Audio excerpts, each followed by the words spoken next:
Hello বন্ধুরা, কেমন আছো সবাই? আজকে তোমাদেরকে একটি নতুন রান্না দেখাবো, মাছের একটি রেসিপি। তেল গরম হয়ে যাওয়ার পরে তার মধ্যে আমি আলুগুলো ছেড়ে দিয়েছিলাম। এরপর একে একে লবণ হলুদ দিয়ে আলুগুলোকে আমি বেশ কিছুক্ষণ ভেজে নিলাম। ভাজতে ভাজতে যখন লাল হয়ে এসেছিল তখন তার মধ্যে আমি মশলা বাটা অ্যাড করে দিলাম এবং সেই সাথে কিছু পরিমাণে জল আমি অ্যাড করে দিয়েছি। মশলা বাটাটার মধ্যে ছিল জিরে এবং শুকনো লঙ্কার গুঁড়ো, দুটোকে একসাথে সম পরিমাণ নিয়ে বেটে নিয়েছি এবং এরপরে আলুগুলোর মধ্যে দিয়ে ভালো করে কষিয়ে নিয়েছি যতক্ষণ না পর্যন্ত এই কড়াইয়ে তেলগুলো উঠে আসে। এরপর একে একে আমি এখানে শোল মাছগুলো অ্যাড করে দিচ্ছি।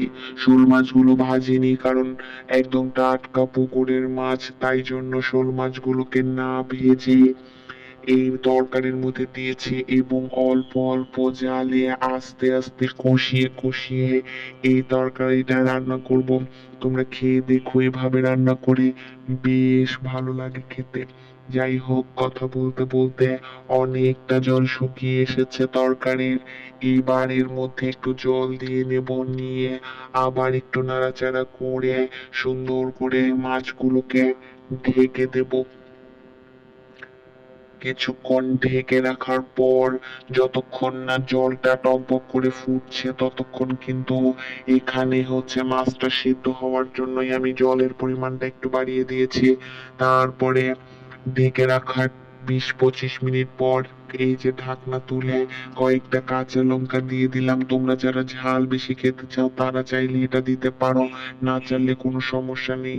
এটার মধ্যে ধনিয়া পাতা আমি শেষের দিকে অ্যাড করেছিলাম, তো সেই ভিডিওটা আমার স্ক্রিপ্ট হয়ে গেছে। তো যাই হোক, এই যে দেখো মাছের কালারটা আস্তে আস্তে পরিবর্তন, মানে কিছুটা পরিবর্তন হতে চলেছে এবং এই পরিবর্তন হয়ে যাওয়ার পর আমি আবার ঢেকে দিলাম ঝোল ফোটা পর্যন্ত এবং মাছটা সেদ্ধ হওয়া পর্যন্ত। যতক্ষণ মাছটা সেদ্ধ হলো হতে হতে আমি আবার ঢাকনাটা তুলে মাছের বর্তমান অবস্থা দেখলাম। দেখো কেমন কালারটা বদলে গেছে। তো ভালো থেকো, আজকের মতো টাটা।